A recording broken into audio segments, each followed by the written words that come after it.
Hi everyone! So final video review for this week is for Reverie Girl by Nico J. Jeans. If you want to check out my Goodreads review, I have just posted that a couple of days ago. So if you're on Facebook or on my blog, there's a link within the post. And if you are on YouTube, then there is a link in the description below. And this is the video review. So, Reverie Girl by Nico J. Jeans is a follow-on. So it's the second book in a series, and it follows on from Magnetic Reverie, which I read ages ago, and then I hadn't managed to get around to reading the second book, and I thought it's definitely time to do that. So here we are, and I read it and I remembered the first book, and this was such a sweet story. It really was. Book 2 kind of shows the same sort of thing, but from the other character's perspective, but it was completely different to the first book. It was amazing the way that Nico has come up with this brilliant concept for a story. So in this book, Claire meets Lana at the airport. They're waiting for their flights, and they sort of hit it off. They have a bit of a connection, and Claire takes a chance to send Lana a message to let her know that although they barely know each other, reality doesn't feel that way, and that she really likes her and that she will wait.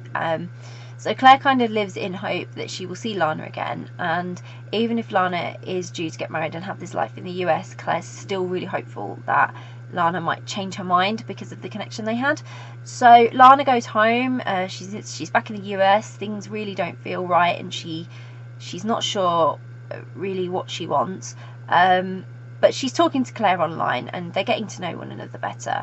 So she has to return to Slovenia, which is where Lana's from, and it's also where Claire's from, which is really sort of a bit of a coincidence, but really convenient.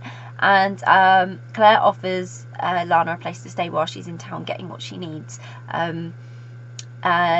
Lana, again, she's not really sure about this, and neither's Claire. You can tell they're both sort of hesitant, but they spend some time together, and between them it's more of a story of Lana and Claire both coming to terms with fighting for love and whether it's worth it. But it's Lana who ultimately is making the choices and the sacrifices that are going to affect them both. But Claire does have to go through an awful lot. So it's a friends to lovers kind of romance, but like instant attraction type of thing. But I loved how this story showed a different perspective of Lana and Claire's story from the first book. It really took a new sort of spin on it, and it gave you a new way to perceive it. So you read the first book, you perceive it one way. You read this book, you perceive it another way. And what is lovely is you don't have to have read the first book to understand this book. So you can pick this one up or the first one. You can kind of read them in any order. It would still make sense to you, I think, anyway. So you don't have to have read one to read the other, but you should. They're really, really good. But you can basically read them any way around, and it will make perfect sense. You could, like I say, even read them standalone. But it's a simple story in its makeup. It focuses on thoughts and feelings and actions of characters, and all the wonder that surrounds them and their attraction to one another. So it's very much focused on Claire and Lana. Both books are like that. So you really are getting a full picture from their perspectives. But I also love the charm in this book. So there's something about Nico's writing style, which you can tell there's a native language, and it makes the characters and their language that the story is told in, so obviously it's written in English, it makes that their second language.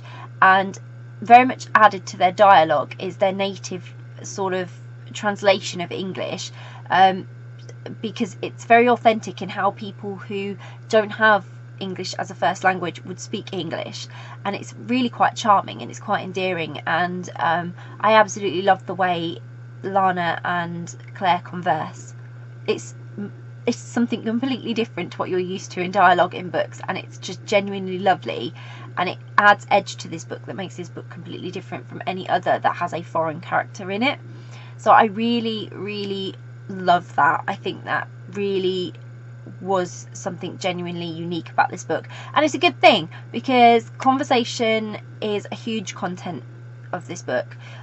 It takes up a lot of the story, their back and forth, their conversation. So it's more first person, and the characters telling you as they tell each other how they're feeling and their thoughts and everything that's going on. So I really love that, and it really added to the book for me, and the way that interaction just tells the story is really, really good.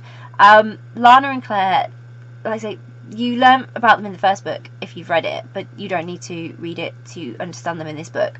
They have a very special relationship, and it really adds to the intrigue of them as characters. They're really, really intriguing characters, and they both have so much to go through for happiness. Claire has to endure heartbreak and suffer through sort of a one-side attraction, or so she thinks, and she really wants to have Lana in her life, even if she can only have her as a friend, and that's what she tries to do. But it really is painful for Claire, you can tell.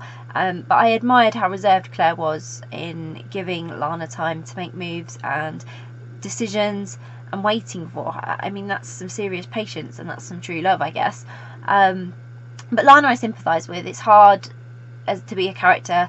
It's hard to be anyone who has to make the hard choices when you're a caring person, and it doesn't matter which choice you make, you're going to hurt someone that you care about, no matter what you do. And I could instantly tell that, you know, she loved Claire and she'd do crazy things to prove it, but she still held back just that little bit, and that's that human element, and I really, really loved that as well. While she was trying to figure everything out that was going on in her head, it was great. She very much was human in the fact that she kept changing her mind. We do that a lot. And it was very representational in how much we change our minds when we're trying to figure out something that scares us a little bit.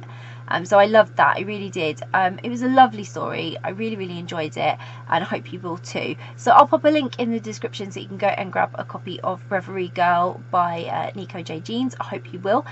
If you've read Reverie Girl, please let me know what you thought of it. How did you find the story? And if you haven't read it yet, but it's on your to read list, you're planning to read it, or you're now really interested in reading it, again, we'd love to hear from you, because it's always great to hear what you are interested in reading. And if you do grab a copy, like I say, I really hope you enjoy it. Bye!